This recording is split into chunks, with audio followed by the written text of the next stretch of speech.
So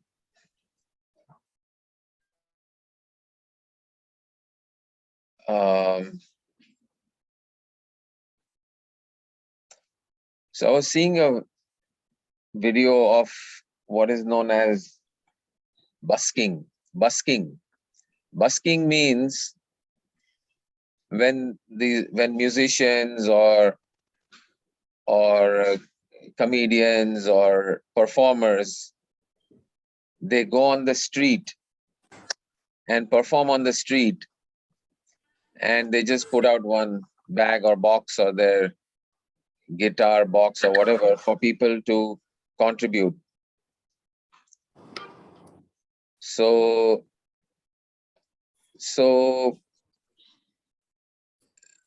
the artist may not be very good or anything, but people yet pause. People yet pause to listen to them and, give a few rupees or a few dollars or whatever before they move on. Like we saw in Central Park the other day, the guy was playing the saxophone, if you remember. So that is known as busking.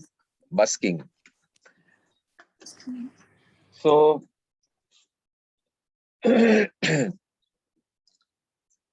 so I was wondering, it's very popular. A lot of people make their living just busking. That's all they do, and they make enough money to live. And now, of course, it has taken a new dimension where they live stream their busking gig from the street. They live stream on TikTok or Facebook or whatever, but especially TikTok. And while in front of them, 30, 40 people may be listening to them in the on the live stream, there could be thousands, literally thousands. There's one artist who used to make like, 30, 40, 50 pounds an hour from contributions from people, maybe 100 pounds an hour. Her income, she's a London-based artist, but now she travels everywhere. Just doing busking and streaming, her income has gone to like 1,500 pounds an hour. So, and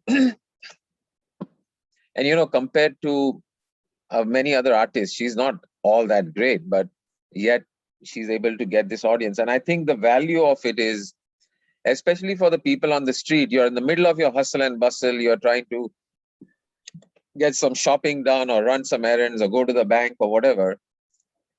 And you see this artist performing on the side of the street, you don't really care what that level of artistry is, or how good they are or how famous they are or anything. You just take a pause, you just take a break, and you stop in your path, you stop in your walk, and you pause, and you just pause for a while and then move on.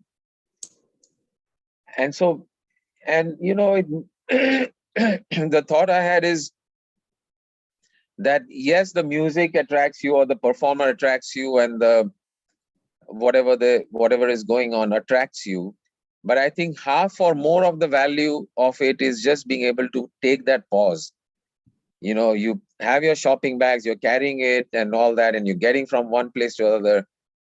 You just put it down and you stop and you stand and you wait, and you are on that pause mode, and you've taken a breather from that hustle and bustle of your activity and the life that you are so busy with.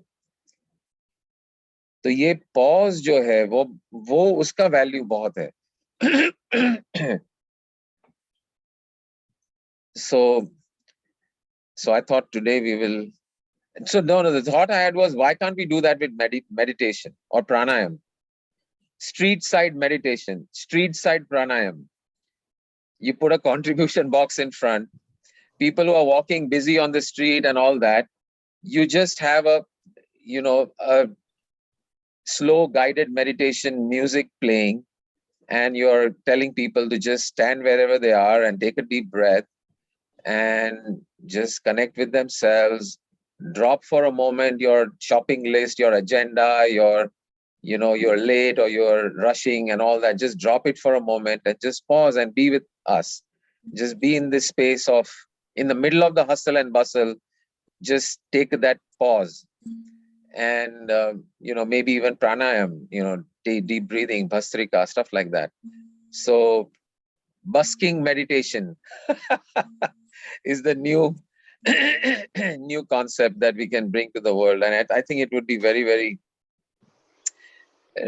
right. Yeah, ISKCON does bhajans. Yeah, they do bhajans but ISKCON bhajans, I find somehow they are not very popular. I mean, it's a rather intrusive. People don't really appreciate that noise in the middle of the hustle and bustle, and they just kind of look at it as a curiosity, and nobody stops. They don't even really.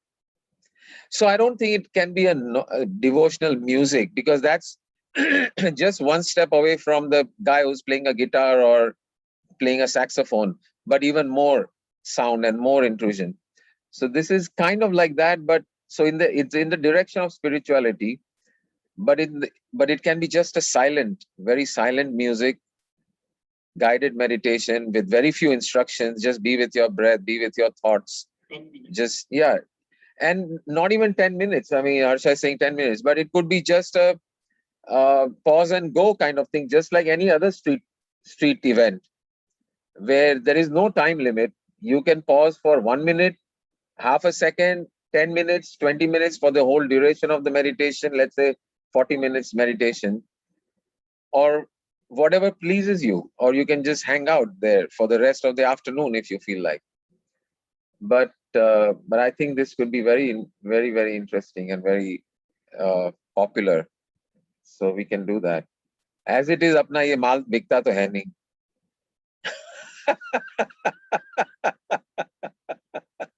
तो चलो सड़क पे ही ले जाते हैं. सड़क पे इस चीज को ले जाने में अपनी इतनी ज्यादा ईगो और it is such a thing. It's not an easy thing. It's not an easy thing. You cannot be thinking of yourself like some big Mahaguru with Upanishads in your back pocket and stand there and try to sermonize to the people. That will not work. And that's not what we want to do anyway, and that's not what we are also. We are just one with everyone. Everyone is same as me, same as you. And out of that oneness, we just offer this loving pause for people to enjoy. Loving pause for a cause. Loving pause for a cause, Harsha says. Loving pause for a cause. Yeah, that's a nice title. So next busking gig. We can all do it. It doesn't have to be just me. Wherever you are, whatever city you are in, you get out on the street, busking meditation for a cause. Ego बीच में आता है ना. हाय राम, मैं कैसे सड़क पे जाके खड़ी रह सकती हूँ ऐसे थोड़ी, और ये भी एक कटोरी लेकर. And in this heat. No, not in the heat. Do it in the evening, nice evening. Let's say on Marine Drive in the evening, or Nariman Point in the evening. A lot of people are going back and by.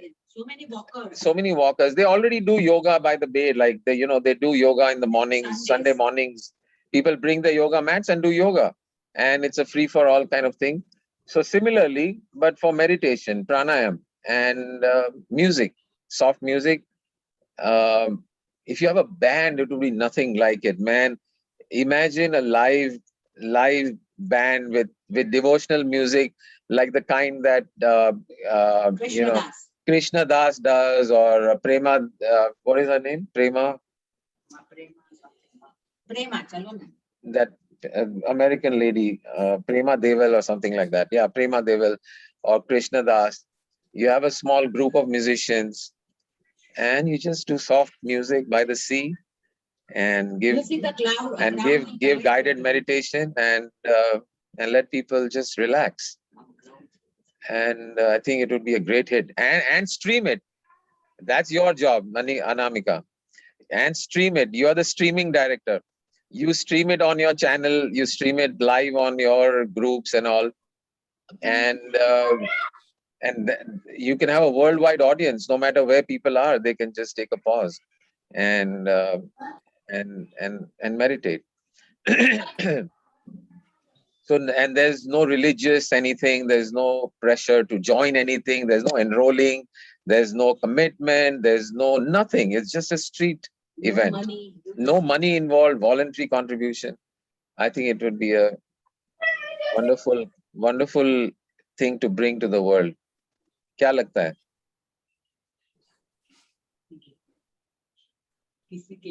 You're on mute. Yeah, it's a great idea. I don't know about the contribution. People, I mean, together. One first second. of all, One second. Low. to come and participate itself is a big step for most people. And then I think contribution should start like maybe a little later. Yeah, don't even worry about contribution. अपने को क्या लेना देना पैसे से? Don't worry about contribution. Just go and meditate. All maximum you can have a sign. Join our WhatsApp chat group. Open door. Only, or join or view our YouTube channel, Self Discovery Tribe, and that's it. That's the only plug. No money involved.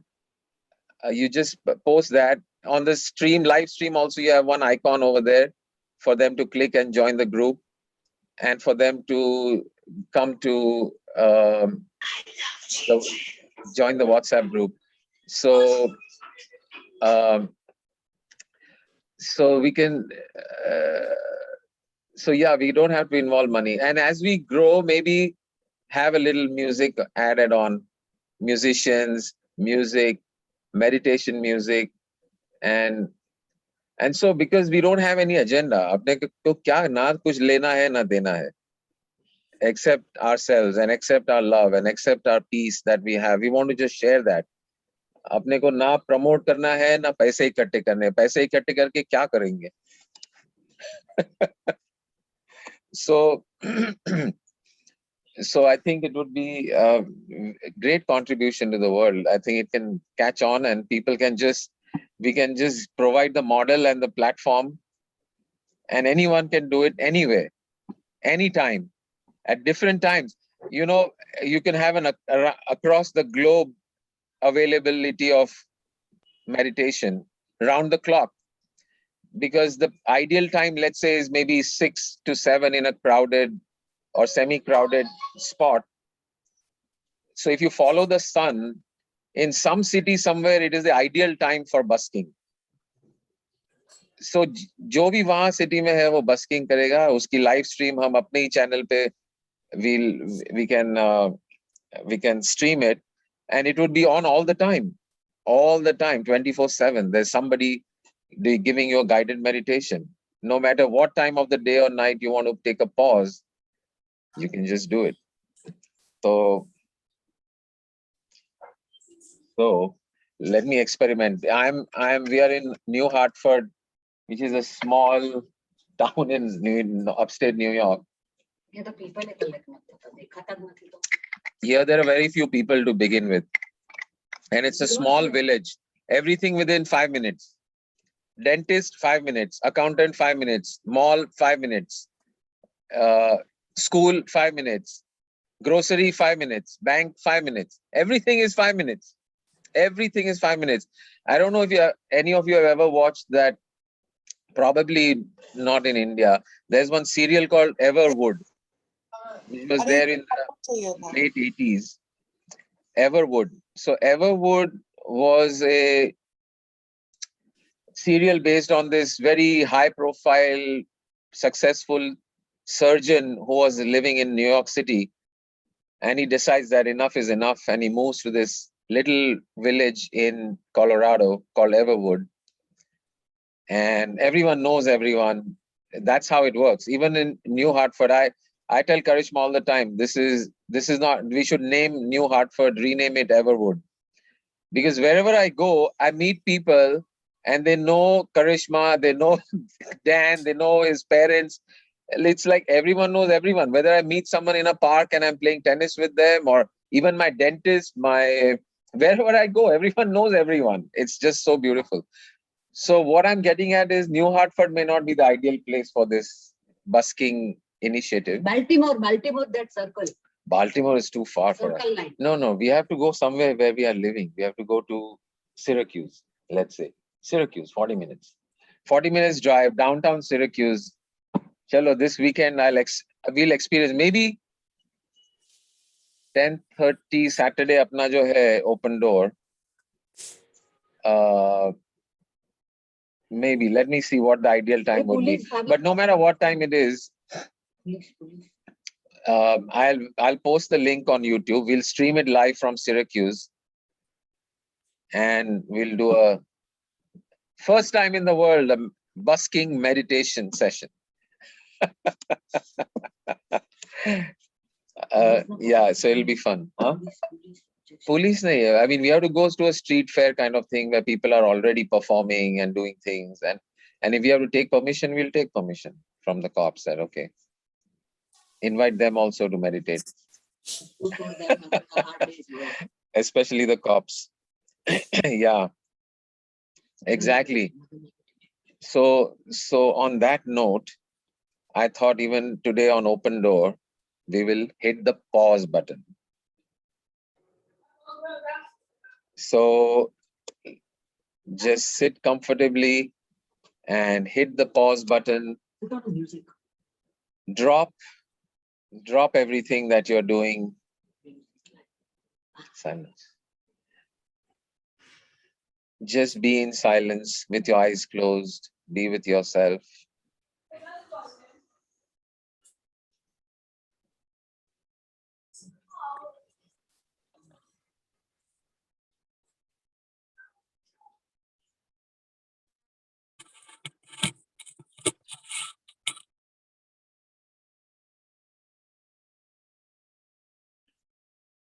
Just take a few deep breaths and relax.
Okay, slowly you can begin to come back to paying attention to other things. Bring your attention to your body, to your hands, to your face. Bring your attention to your eyes and slowly open your beautiful eyes.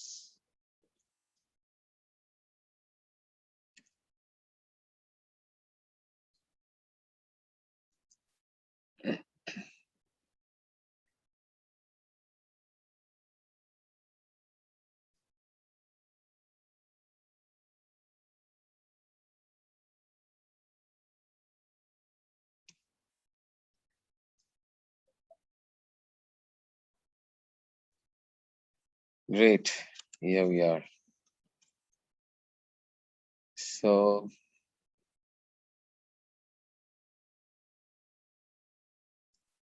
I was telling you once about Quaker meetings. I don't know if everyone was there, but the Quaker is a form of Christianity, is one of the, it comes very, very close to Jainism actually in a lot of ways, based on non-violence and compassion and all that.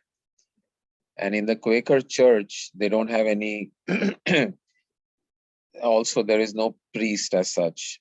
There is no central, it's just you and the divine. And the Quaker meeting house is also set up very differently from any other temple or church that you have ever seen. So, first of all, in the Quaker church, there is no altar at all. There is no altar. There's no temple like this where there's no altar.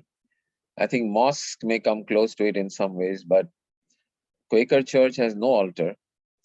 And the seating is arranged in a square. So there are, so everyone comes in and sits facing each other. And the central area in the middle is open. There's nothing there. There's no altar. There's nothing. And four, so there's a square, and then there are benches that go up, and everyone is sort of facing everyone else, basically. Or SMA, the meeting or the service that they call in church happens in this Quaker church. So they just sit silently. That's it. Everyone comes and sits in silence. Let's say the service is from 10:30 to 11:30. 10:30, everyone comes in, sits till 11:30, and you leave. That's it. And the only one thing they do is, if you are moved to speak something while you're meditating, you're have some insight or some kind of a revelation or a deep understanding of anything, then anyone is allowed to just stand up and speak. And everyone just listens. There is no commenting, there is no acknowledgement, there is no criticism, there's nothing. Everyone else just is still sitting with closed eyes listening. No matter what they say, how profound or how not profound, everyone just listens. No judgment, no comment, no reaction. You just listen and acknowledge. That's all. And then the next person, if somebody feels like speaking, they may speak. But if not, nobody says anything, and that's it.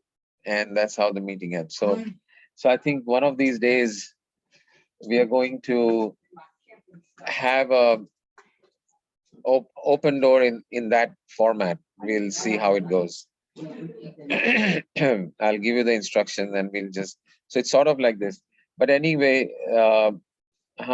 some new people I'm seeing, Jayashri Joshi, and share whatever, any insight, any thoughts, any experience or anything you want to say, share. Go ahead. Kaisa laga? hitting the pause button. I joined late actually. Yeah. So Yeah. So you sorry. don't know what went on. Okay. But we were just Yeah. sitting silently together. That's all. There was nothing else. Okay. Rajesh.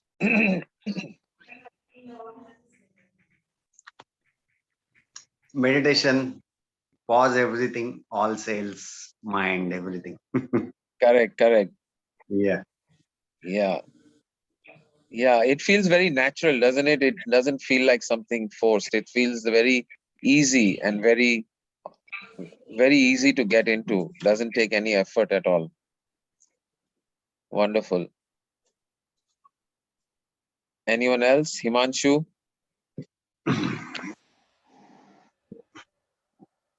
Hello. Yeah, Sanjeev ji, it was Hello really, everyone.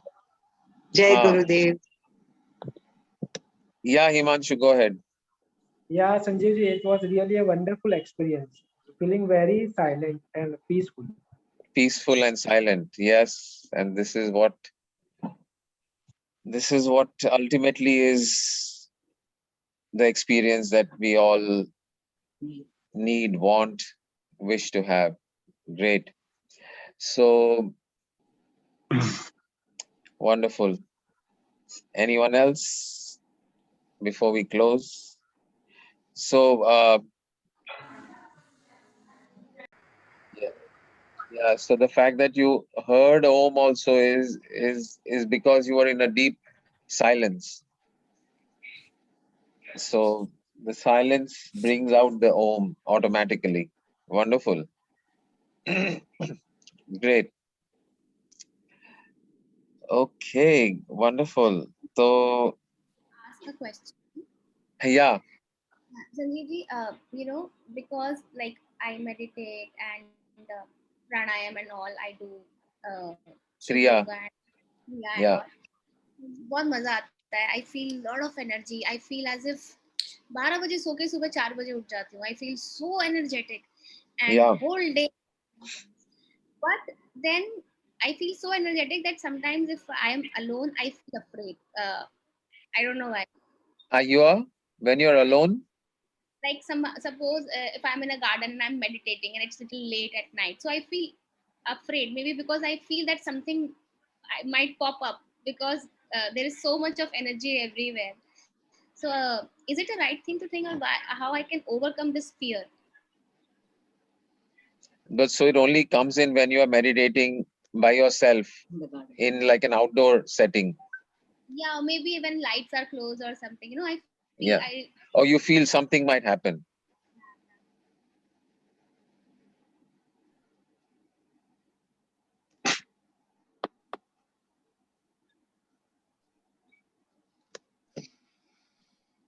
So meditation, the whole art of meditation is allowing whatever is to be.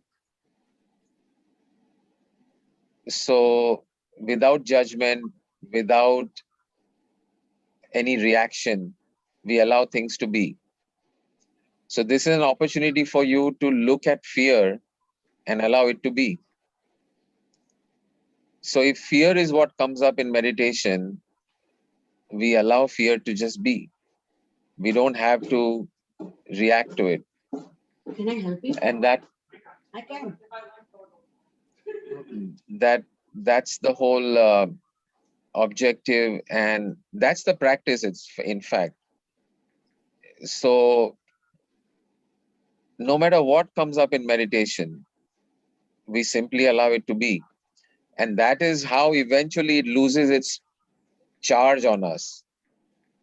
It loses its power over us. And we experience our own power over whatever is happening rather than the normal way of life which has been so far, where things happen which have more power than I do, and they dictate how I react, and they decide what I'm going to say, they decide what I'm going to do. It could be fear, it could be greed, it could be jealousy, it could be anger. All of these things, they come and we react, and we then hand over our power to them, and they rule and they decide what I am going to do. So this whole meditation is nothing but practicing and experiencing that I am in charge, I am in control, I am the master of all that there is. I am the one who's creating everything. If I'm the one who's creating fear, creating anger, then I'm in control and I choose to react to it, to act on it, or not to act on it. So I become at effect, at source. So being at source is all about becoming the source of your actions rather than the destination of emotions and circumstances and people. So it's perfect. So the perfect thing to practice in meditation is how to allow whatever is to just be. So, and at the end of the day, what is fear?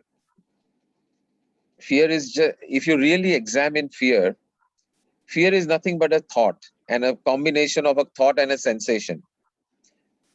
There is a thought, oh, something might happen. And then accompanying that thought, there could be a sensation in the body. Maybe a feeling in the back of the neck or something, butterflies in the stomach or some sort of sensation.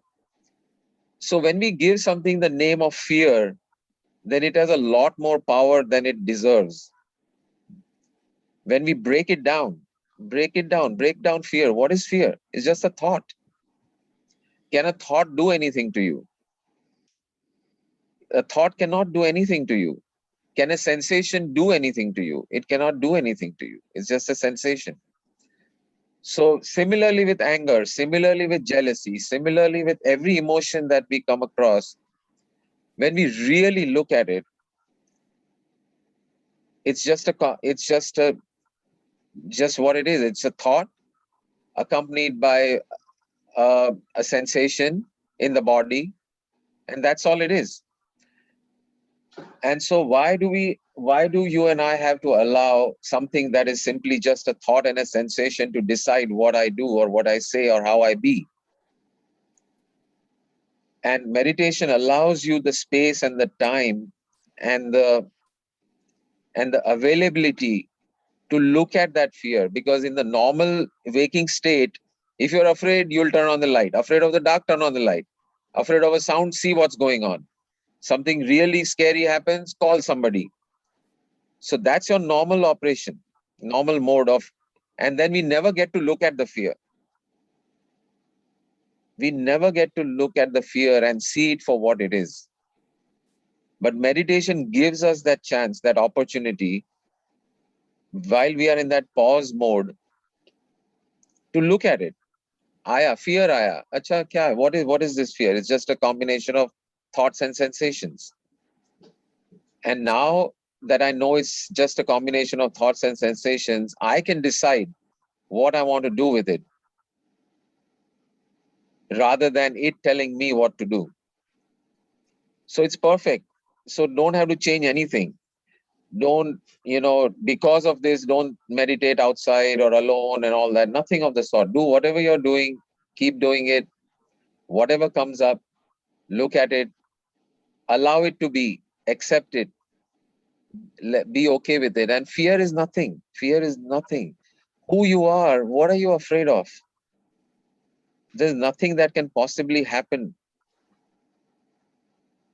Who you are cannot be touched. I always go back to this one shloka that from the Gita, right? Nainam chindanti shastrani, nainam davati pavakaha, nachainam kledayantyapo, na soshaiti maruta. So I cannot be pierced by a weapon. I cannot be dried up. I cannot be made wet. I cannot be uh, set on fire. So if I am that, what exactly do I have to fear? There isn't. So only at the level of survival and the body, there is something to understand. At the level of survival, I mean, if it is a see, so all these, everything, it's so divine, it's so perfect, it's so beautiful. Fear is also has its purpose. Fear has a role to play in our life. That's why it exists. So fear is very useful to survive. I mean, because you're afraid of being hit by a car, you're going to look left, right before you cross the street. So it's a very important emotion to have, and when it is used. But it's only when we forget what it is for. It's for survival. It's the physical survival of the body. We want that trigger reaction, that quick thought, that quick sensation, which is a signal. It's just a signal to the body that, hey, look, there's a car coming. So we need that signal, but it's only for that level. It's only at that level.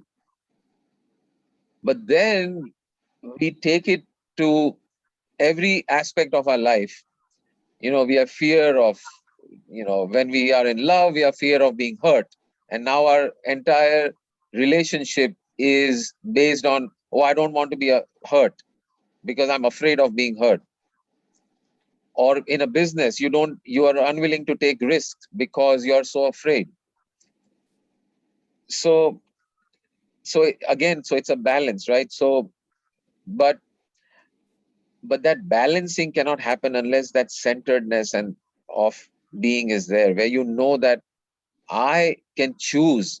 So if there is a fear and I can choose to look at it and say, this is a fear worth listening to, that I will get hit by a car if I cross the street without looking.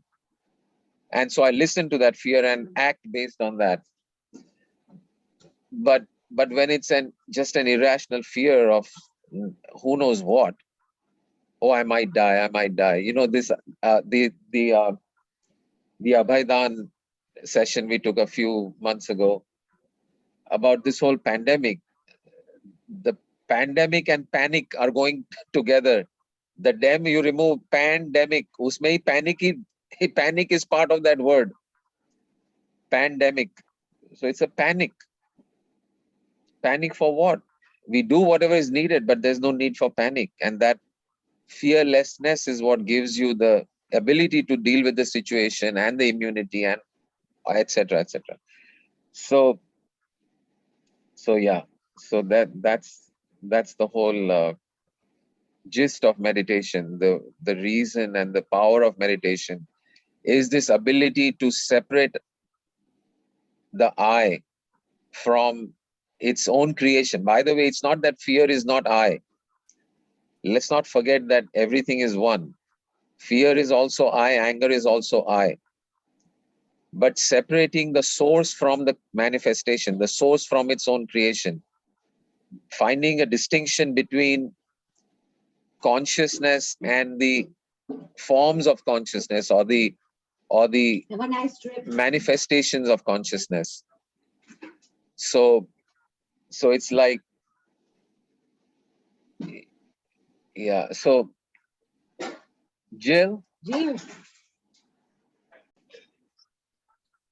So here is Jill. Jill is my daughter Karishma's sister-in-law, whose house she has generously offered and made available to us while she's staying at a lakeside camp for the summer. So this is her beautiful welcoming house, and the messages that I've been posting from what I see here are all her collection of beautiful messages that she brings. And yeah, exactly. She's a social worker. She's a social worker helping youths and children and families in dealing with all these things that we talk about on Open Doors. So this is a group of my friends and people who we meditate together, and you heard some of it probably. It's right up your alley. What? Yeah. So great. So okay, great. Just wave bye. Wave bye. Wave bye. Yeah, they can.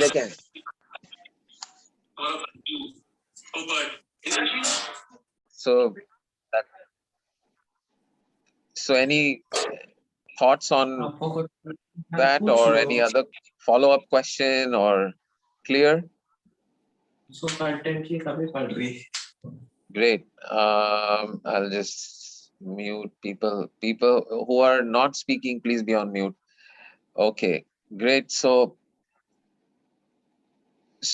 I want to just stop the recording for a second. Hold on. The recording.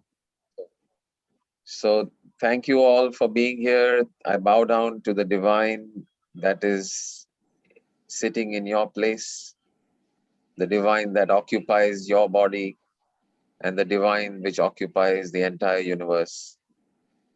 Thank you, thank you, thank you. Hari Om Tat Sat.